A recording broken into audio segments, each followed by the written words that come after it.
香港有好多海濱長廊，呢一條呢係由堅尼地城開始，一路呢係去到筲箕灣嘅。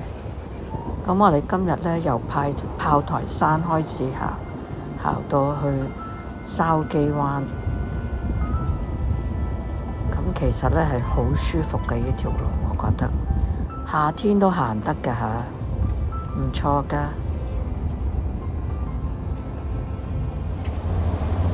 由炮台山 A 出口行過去，沿住海邊，海風吹埋嚟呢，好舒服。一路行一路欣賞海景，行到嚟北角呢，仲有一啲嘅街頭表演。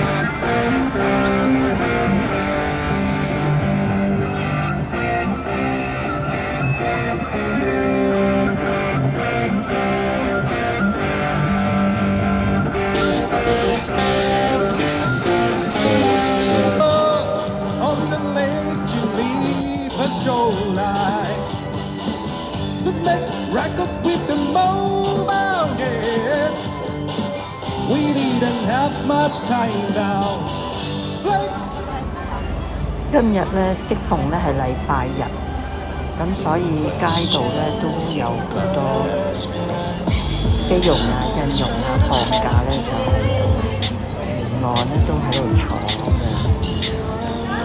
咁行到嚟呢度呢，有一個碼頭仔添，咁亦都有啲船呢係過去對面九龍。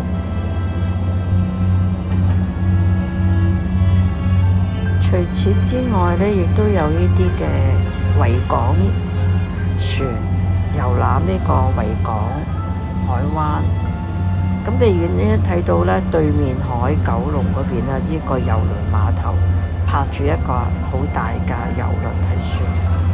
咁呢度好舒服呢，就原因呢係我哋一路行呢，你發覺呢喺我哋嘅頭頂上面呢，一啲都唔曬，喺整個大個高速公路嘅底下。咁咧，所以一路呢都係有陰有頂，你睇到呢係有蓋嘅，即係一啲都唔曬嘅。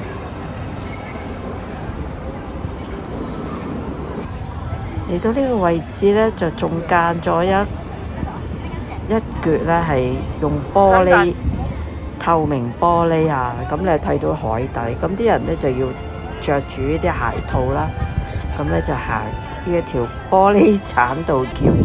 雖然好短，但係都幾得意啊，幾過癮，因為你可以睇到底下個海啊嘛。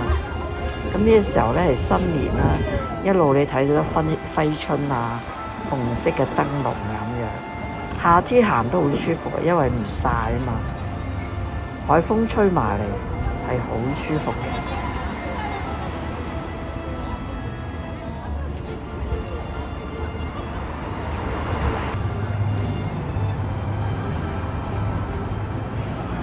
睇住有傾㗎呢度。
進入呢一橛呢，就係寵物公園，咁你見到呢係好歡迎你哋帶啲狗仔啊、寵物啊嚟到呢一度散步嘅，但係呢就話啊唔好跑步啊，唔可以釣魚啊等等，但係依然啲人都係照樣跑步啊，咁又驚你嚇親啲狗仔啦，咁所以唔可以喺度踩單車嘅。咁喺呢個寵物公園裏邊，你發覺有好多放狗屎嘅桶喺度。離開咗寵物公園之後呢，我哋又行去繼續行啦。但嚟到呢度呢，又話唔可以帶葵犬入內喎。咁喺呢度呢，有個特色呢，就係可以睇到一個滅火輪嘅展覽，可以參觀一下嘅。